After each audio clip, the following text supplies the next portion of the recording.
All right, continuing things here on the Elias Macko Show. Great pleasure to welcome Beryl Wajsman onto the program, editor-in-chief of The Suburban. He's on the line. Beryl, welcome back to the show. Elias, always a pleasure. It's great to talk to you. Today we're going to talk about the Online News Act. Now, Beryl, you know, the whole process of the Liberal government trying to get this Online News Act passed and through and get the big tech giants like Google and Meta to play ball, it's been a dog's breakfast. And it didn't matter if it was Pablo Rodriguez in charge of the file. Now, more recently, it's been Pascal Saint-Onge in charge of Canadian Heritage. It's been a difficult process. At the end of the day here, the bill has passed. It is law, and Google... It's law tomorrow. Law tomorrow, and Google has come to the table, okay, with this $100 million deal. Where does that leave publications like yours? Where does that leave the Suburban, Beryl? Well, it's an interesting piece of legislation. So, first of all, listeners may be wondering, well, why Google and not Meta? Facebook and Instagram. So, Meta's statement was simple. They said, look, Google business model is information. They live on what news sources produce. Our business model is socialization. We can't be responsible for what our members post on their sites. That's why Meta did not come to the table in this deal. The deal's an interesting deal.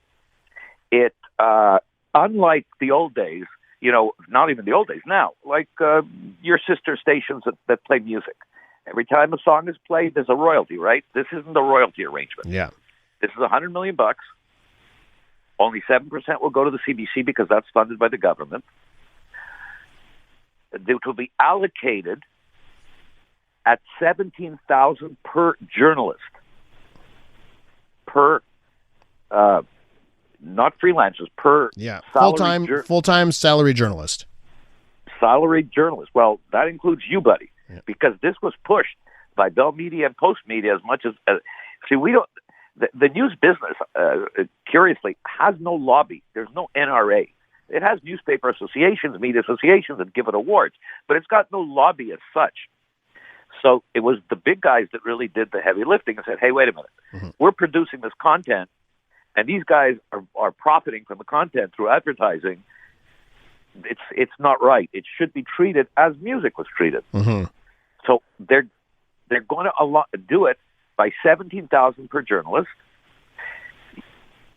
The eligible entities are those with an online presence that can be pulled in through Google search. So if you do a Google search of a story and you get CJD 800 or iHeart or The Suburban or something from Post Media, they're eligible. Yeah. And they're going to have a link to this page where you're supposed to apply to by January. So here's the thing, Beryl, right? And some people, I've heard this, traditional media is dying. Just let them die, or, and they'll attack, they'll say that people aren't viewing legacy media or listening or reading legacy media. But here's the curious thing. The stats show we've never had more people listening, watching, reading. The stats haven't been higher. I was seeing someone from La Presse someone from La Presse was making the case. Have you seen our page hits? It's never been higher. So more people have never actually had their eyeballs on the content.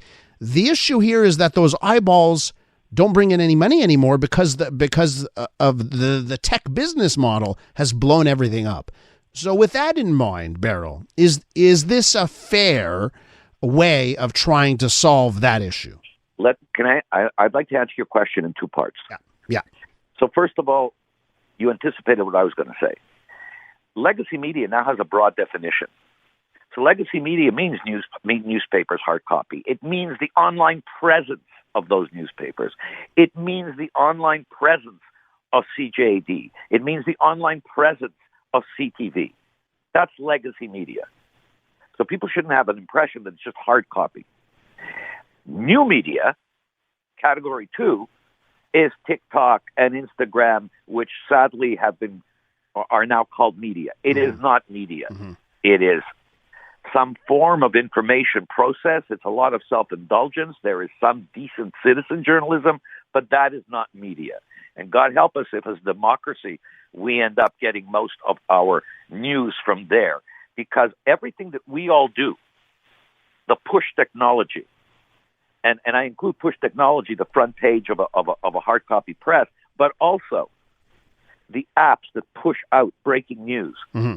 The CJD, the Gazette, the Suburban, daily reports that come out. That is push technology. That is real news being pushed up to people, because you can't depend on young people who are on Instagram and TikTok going to hard news. They're going to go to, everything from the latest fad to cooking recipes first before getting any news. And that's important to protect. Having said that, it is also important for your listeners to know what you said and how true it is. Not only are eyeballs building, I mean, just in our case, since the Publisac issue, where you can do door-to-door delivery, we've expanded to 1,000 depots. We've expanded almost 1,000 depots at 80%, over, what 80%? 800% increase. Mm-hmm. We're in more eyeballs than anywhere else. We just got the latest number of hits on our sites. They're astounding. So you're quite right, but I want to give you a very interesting trivia point. In North America today, there are more hard copy, let's go back a little bit, there are more hard copy news sources, hard copy newspapers in 2022, which was the last year figures are available for, than in 2002. There are more now? There are more now. Now, they are not dailies. Uh-huh. They do not only concentrate on cities. Some of them have become counties, regions. Gotcha. But there are more hard copy newspapers. On the other hand, New York Times, Wall Street Journal, Washington Post, USA Today, the big national papers, it's somehow not replicated in Canada for some reason, have never been more profitable. Well, that's right. I mean, and when Jeff Bezos bought the Washington Post and took it private, Jeff Bezos of Amazon, he took a great risk. In French, there's this wonderful expression, le beau risque, the great risk. He hired 700 creative people in 3 months, writers, graphic artists, online hosts, and that propelled the Washington Post to be a national newspaper. Well, there's definitely a case to be made for reasonable subscriptions and consumers' willingness to pay for reasonable subscriptions. Beryl, I need to wrap up, but I want to wrap up with this. I want to take a look at how the $100 million is going to be distributed amongst all the Canadian media. There are some questions over whether or not CBC should have access to that fund. Well, they're getting 7%. They've already announced it. 7%, right? But what's 7%. Your take? What's your take on that, and just how the money is going to be distributed? So it's 7% to the CBC. It's 30% to straight online news services, not Instagram or TikTok, but straight online. And 63% to the rest of us. That includes newspapers with online presence. That includes radio stations with journalists. That includes television stations with journalists. That's the breakdown. One hopes that the existing federal programs, which total about $80 million for all of us, are not going to be replaced with this $100 million. Because that $80 million came into effect during COVID, and our industry was hit bad during COVID. Yeah, the whole news industry. No one was advertising.